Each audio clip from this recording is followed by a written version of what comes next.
कल आपने देखा था कि एक बालक माँ के गर्भ में, एक जीव माँ के गर्भ में आया है। अभी कौन है ये तो माता को पता नहीं है। हाँ, आप लोग पाठक है इसलिए आपको ज़रूर ज्ञात हो गया है कि वह है कौन जो गर्भ में पुण्यात्मा आया है। और जब गर्भ में पुण्यात्मा जीव आता है तो चारों तरफ का वातावरण ही बदल जाता है। घर का क्षेम कुशल वातावरण हो जाता है, आपस में प्रेम भाव हो जाता है, हर तरह मंगल ही मंगल दिखाई देता है।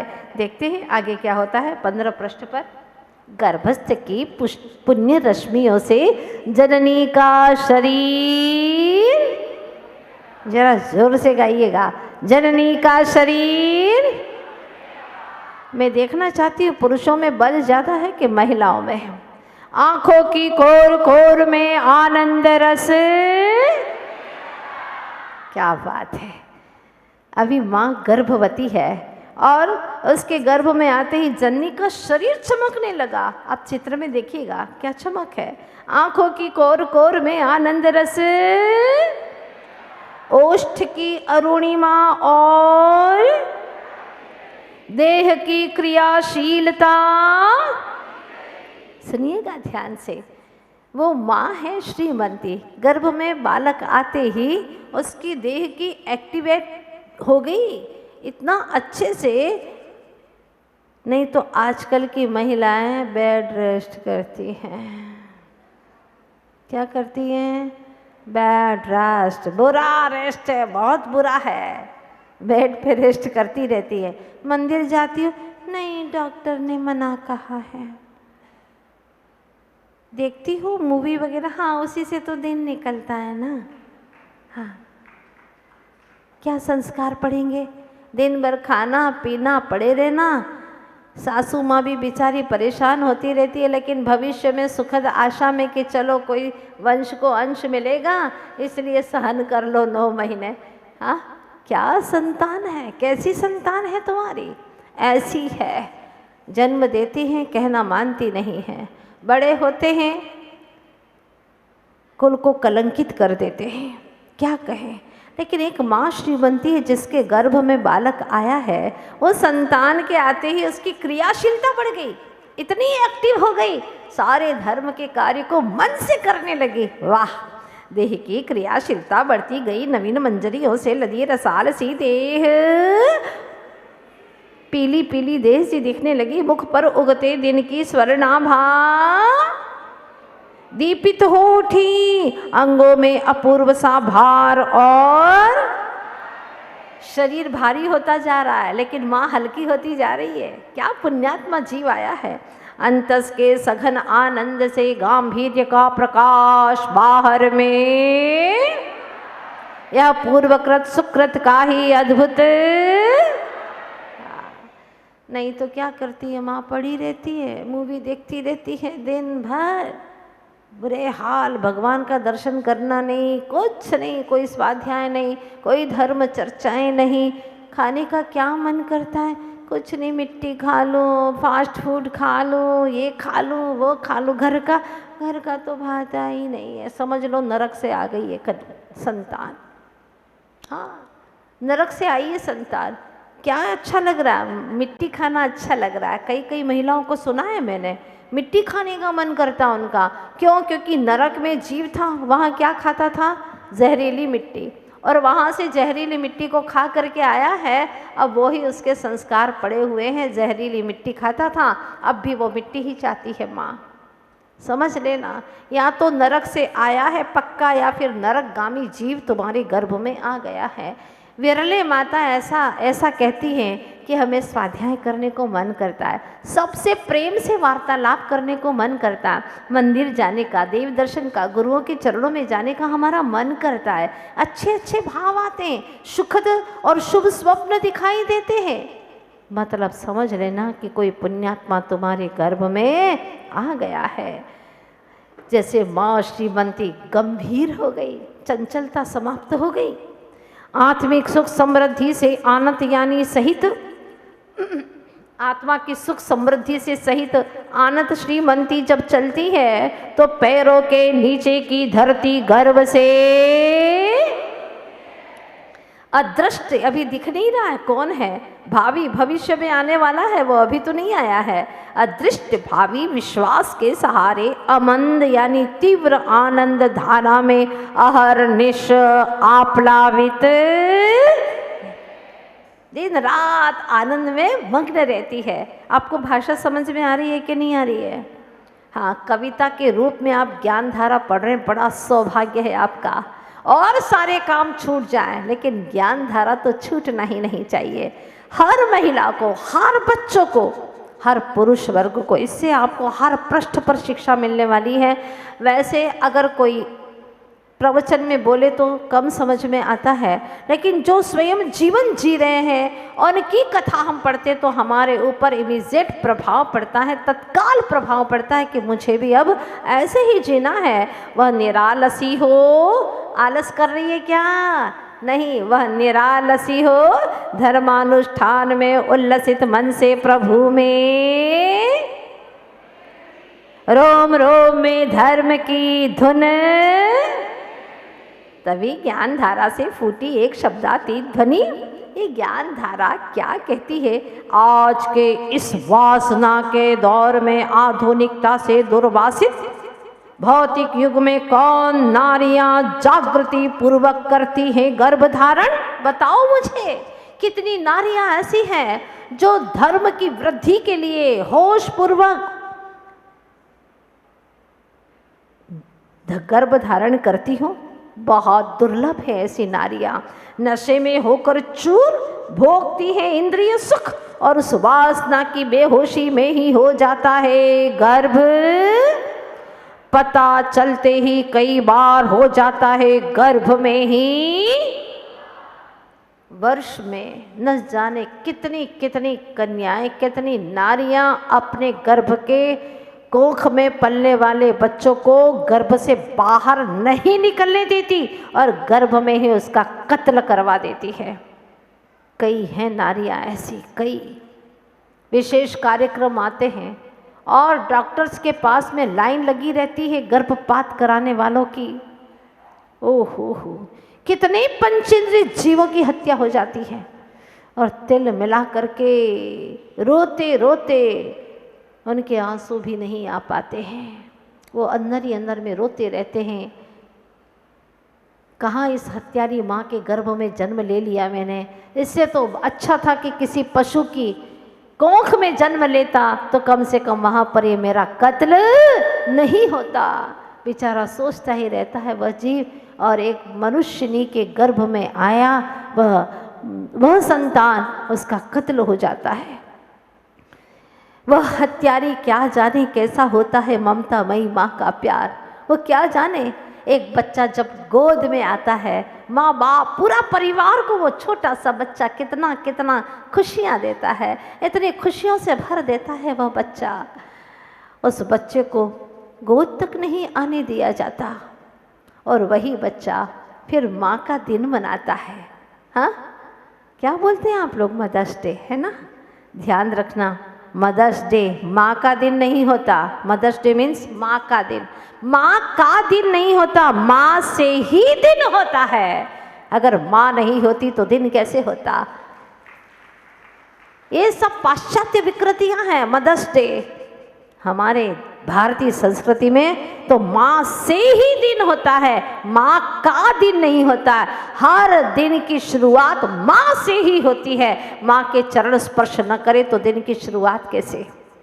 माँ दिखे तो पहले माँ के चरणों का स्पर्श करे, और जब माँ के चरणों का स्पर्श करता है तो उसका दिन सुखद बीतता है। माँ आशीर्वाद देती है, वो दिल से देती है, दुआओं से भर कर के देती है, कोई स्वार्थ नहीं होता। हर माँ चाहती है कि मेरी संतान, मेरा बालक वो श्रेष्ठ बने, यशस्वी बने, ओजस्वी बने, संसार के दुखों से मुक्त हो। कोई माँ नहीं चाहती कि मेरी संतान दुखों से भरी रहे, दुखों से मुक्त हो, तेरे दुख मुझे मिल जाए लेकिन तू सदा सुखी रहे। हर माँ चाहती है। अरे संतान तो सिर्फ एक शब्द है, लेकिन माँ ये पूरी भाषा है। संतान तो एक शब्द है, ये पूरी भाषा है। यही माँ की परिभाषा है। माँ कहते ही सब कुछ समाहित हो जाता है। जिस घर में माँ नहीं, उस घर की परिणति देखिएगा आप, बहुत ही सूखा सूखा सा लगता है, सुनसान सा लगता है। चाहे कितना ही धन दौलत क्यों न हो उस व्यक्ति के पास में, लेकिन घर में अगर माँ नहीं है तो वहाँ सब कुछ सुनसान सा, वीरान सा दिखाई देता है। पिता के बिना फिर भी ज़िंदगी बच्चों की गुजर सकती है, लेकिन बिना माँ के ज़िंदगी नहीं गुजर सकती। इसलिए बच्चों को सुनाओ ज्ञान धारा, समझाओ इन्हें कि बेटा दूसरों की मित्रता के पीछे अपने माँ पिता की आज्ञा का कभी भी उल्लंघन नहीं करना। चाहे कैसी परिस्थिति आ जाए, लेकिन माता पिता की आज्ञा को सदा शिरोधार्य करना। माता पिता की आज्ञा हर किसी को नहीं मिलती, बड़े सौभाग्यशाली को माँ की आज्ञा मिलती है, ध्यान रखना। जो कि पुण्यशाली होता है उन्हीं को माँ की आज्ञा मिलती है, माँ का स्नेह मिलता है। अन्यथा दुनिया में कई ऐसे जीव हैं जिनके जन्म लेते ही माँ चली जाती है, औरों के हाथों से पलते हैं, और वो चाहे कितना ही अच्छे से पाले, पर माँ जैसा प्यार और कोई नारी नहीं दे सकती। ये सच्चाई है, ध्यान रखना। मृत्यु के लिए तो बहुत सारे रास्ते हैं, मरने के बहुत सारे रास्ते हैं, लेकिन जन्म के लिए तो केवल एक माँ है, माँ और माँ है। सिर्फ माँ जो जन्म देती है, वो अपनी चाल बदल देती है अपनी संतान के लिए। जब गर्भ में आता है, जब गर्भ में संतान आती है तो अपनी चाल बदल देती है, धीरे धीरे चलती है, अपनी सोच बदल देती है कि मेरी संतान बहुत अच्छी हो, होनहार हो। अपने खाने की रुचि बदल देती है, नहीं मुझे मिर्ची नहीं खानी है, मुझे तीखा नहीं खाना है, बच्चे पर बुरा असर पड़ेगा। ओहो, गर्भ में आते ही इतना ध्यान रखती है। कहते हैं ना कि पहला प्यार कभी भुलाया नहीं जाता। ऐसा ही होता है, पहला प्यार अंधा होता है, और पहला प्यार होता है तो सिर्फ माँ का होता है। जो अंधा होता है वो संतान को देखती भी नहीं है और उसका प्यार शुरू हो जाता है, प्यार से नहलाती है, उसके ऊपर प्यार बरसा देती है, खाना पीना सब कुछ, रहन सहन सब कुछ बदल देती है। उसका नाम है माँ। ऐसी माँ को कभी मत सताना। अपनी वजह से माँ की आंखों में, पिता की आंखों में एक भी आंसू मत आने देना, क्योंकि अगर तुमने माँ को रुलाया वो तुम्हारी दुनिया हिला देगी। उसका एक आंसू तुम चैन से रह नहीं पाओगे। भगवान के द्वार पर बाद में जाना, पहले माँ से प्यार करना सीख लेना। जो अपने जनक जननी से प्यार करना नहीं सीखते, उपकारी का उपकार नहीं चुका पाते, वो मंदिर में जाकर के घंटियाँ बजा करके क्या करेंगे। भगवान भी उनकी पूजा प्रार्थना को स्वीकार नहीं कर सकते, क्योंकि जिसका दिल इतना कठोर है, पाषाण हृदय है, जो अपनी माँ से प्यार नहीं कर सकता। जिसने 25 साल का तुमको बड़ा किया है, अब 25 मिनट में अपनी पत्नी के आवेग में आवेश में आकर अपनी माँ को भूल मत जाना। माँ तो माँ होती है, ध्यान रखना।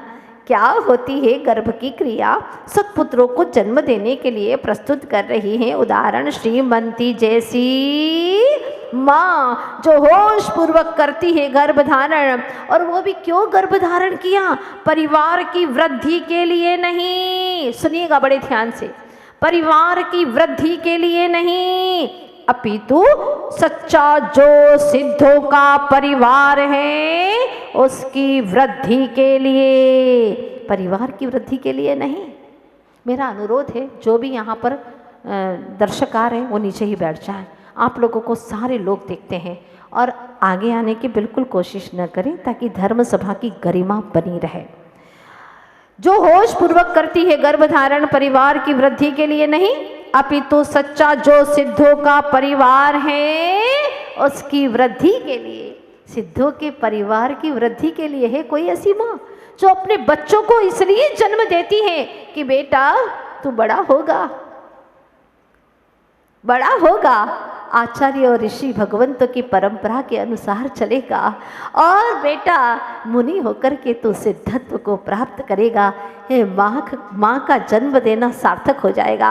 अरे व्यसनी बच्चों को क्या जन्म देना, जो हमारे कुल के लिए कलंक सिद्ध हो जाए, ऐसे बच्चों को जन्म देना निरर्थक है। माँ कभी गौरवान्वित नहीं होती ऐसे बच्चों से, वो तो पशु से भी बदतर है।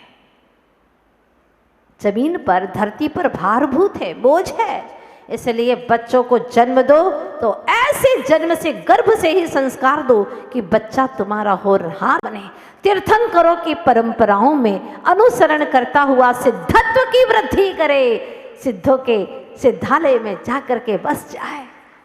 आगे आप पढ़ेंगे एक पृष्ठ को आपको समझ में आएगा कि आखिर क्या शिक्षा दे रही है ज्ञानधारा हमें हर पृष्ठ पर। वह पवित्र भावों में डूबी हृदय की गहराई में खोई मन ही मन प्रभु से करने लगी। बच्चा बड़ा हो जाता है, सोचता है मैं बहुत बड़ा हो गया हूँ, और कई बार तो माँ को ऐसा झिझक करके बोलता है तू क्या जानती है माँ, तुझे कुछ नहीं पता, ज़माना बहुत आगे बढ़ गया है, ये है हवाओं में उड़ने का ज़माना, तुम्हारा बैलगाड़ी का ज़माना था माँ, आउट ऑफ डेट हो आप, कुछ नहीं जानती, आप चुप बैठा करो, हाँ बीच बीच में मत बोला करो, कहा ना आपसे। अपने आप को बहुत बड़ा समझते हो, आपको पता नहीं है तुम बड़े नहीं हो रहे हो, हर दिन छोटे हो रहे हो, हर दिन तुम्हारी उम्र घटती जा रही है। याद रखना इस बात को कि उम्र तो बस माँ के पेट में ही बढ़ती है, उम्र तो मात्र माँ के पेट में ही बढ़ती है, फिर तो हर दिन घटती है, फिर तो हर दिन घटती है। एक माँ ही है जो तुम्हारी उम्र को बढ़ने देती है, फिर तो हर दिन उम्र घटती ही घटती। 1 साल का हो गया, 2 साल का हो गया, 60 साल की उम्र में से इतनी उम्र घट गई उसकी।